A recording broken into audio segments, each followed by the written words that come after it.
저는 사전투표를 저는 전에도 했고요. 사전투표의 문제점을 개선해야 되는데 제가 볼 때는 그런 문제점을 생각할 때는 사전투표가 가지고 있는 여러 가지 문제가 개선되지 않은 상태에서 투표하는 위험성이 있다고 봅니다. 그러나 지금 현재 선관위하고도 이야기했는데 자기들 나름대로 최선을 다해서 관리를 하겠다 그러고 또 지금 현재 있는 제도에서 우리가 투표하지 않을 때는 너무 또 더 큰 문제가 발생하기 때문에 일단 사전투표를 해야 된다고 보고 또 저도 또 하겠습니다. 네, 오늘 오전에 정치개혁 관련된 입장도 발표하셨는데 그런 내용 포함해서 질의해 주시면 되겠습니다. 또 손들어 주십시오. 예. 저 JTBC 강희연 기자입니다. 네. 아침에 당정관계 관련 정치개혁 방안 발표하셨는데 네. 사실 당장 전임인 윤석열 전 대통령도 여러 차례 당무 개입을 했다 이런 비판이 있었거든요. 이런 부분에 대한 반성을 이번 개혁안에 담았다 이렇게 볼 수 있을까요? 여러 가지로 제가 볼 때는 대통령과 당의 관계가 정상적인 당정 협의를 넘어서서 당의 자율적이고 정상적인 운영을 방해하는 경우도 있습니다. 그것은 대통령이 가지고 있는 여러 가지 권한이 크기 때문에 국회의원들이 아무래도 그걸 의식해서 자기 나름대로 정확하게 당의 자율성, 민주성을 지키지 못하는 경우가 있는데 이런 부분은 원천적으로 대통령 자신이 그런 좀 과도한 당무에 대한 개입 또는 공천에 대한 개입, 주요 의사결정에 대한 개입을 하는 것을 차단하기 위해서 여러 가지 조치를 취하고 또 그 장치를 만들도록 하겠습니다. 그래서 저는 이 당과 정의 관계 매우 복잡하고 저는 경험을 많이 했기 때문에 가장 당정의 원만한 협의를 하면서도 그것이 수직적인 관계가 지나쳐서 당의 자율성이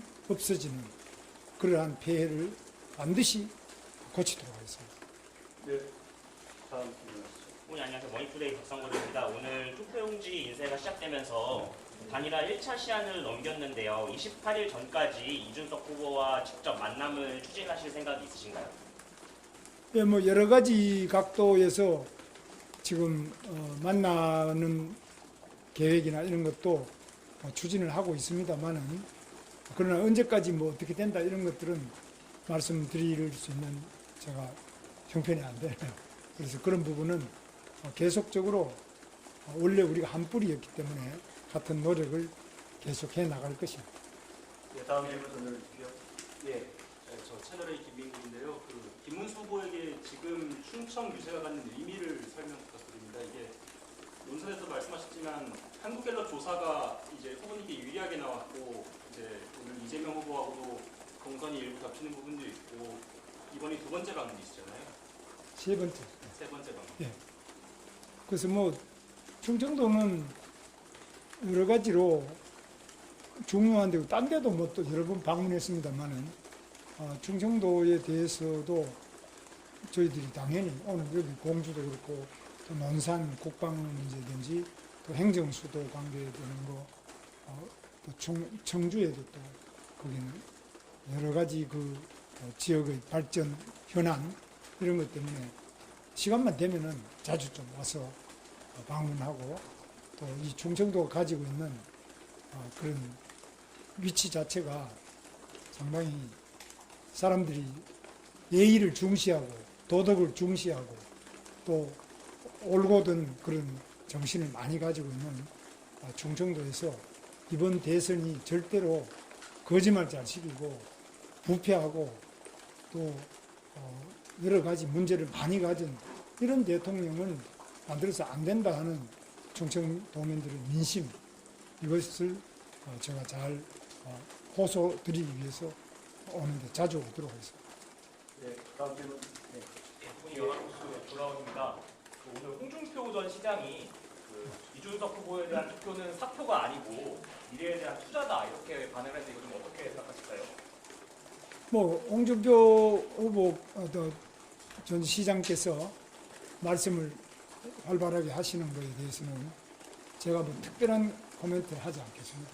본인이 아마 생각대로 일을 하시는데 그건 이제 시점을 멀리 미래를 보면은 투자일 수 있고 현재 시점을 보면은 그게 또 어떤 결과를 가져오겠느냐 이건 저보다 더 잘 아실 것으로 봅니다. 네. 부모님 안녕하세요. MBC 교수님이고요. 아까 옥천 유세에서 박근혜 전 대통령의 명예 회복과 뭐 억울한 점이 있다 이렇게 말씀하셨는데 뭐 어떤 방식으로 진행을 하시겠다는 뜻인지.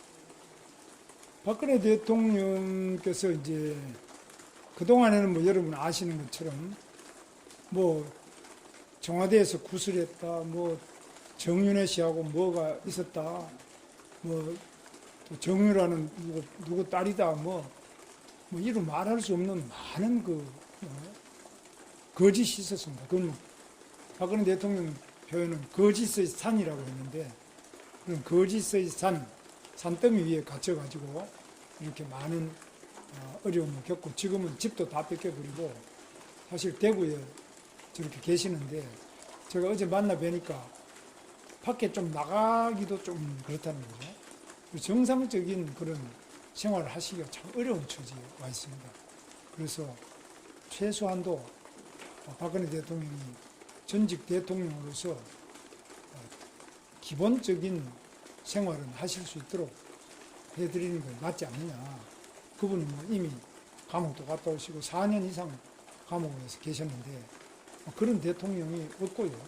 우리나라 대통령 중에 또 세계 대통령 최장기간 수감돼 계시고 집도 다 한 채밖에 없는 집이 다 뺏기고 뭐 돈도 없고 아무것도 없잖아요. 이런 부분에 대해서는 우리 국민들이 그분이 과연 그렇게 파렴치한 사람이었나 그렇게 그 보도된 것처럼 그렇게 나쁜 사람이었냐 저는 그거는 명예가 회복될 필요가 있다고 생각합니다. 네, 여기까지 진행할까 합니다. 마지막으로 딱 한 질문 하나만 더 받겠습니다. 그러면 네, 서울신문 박진영입니다.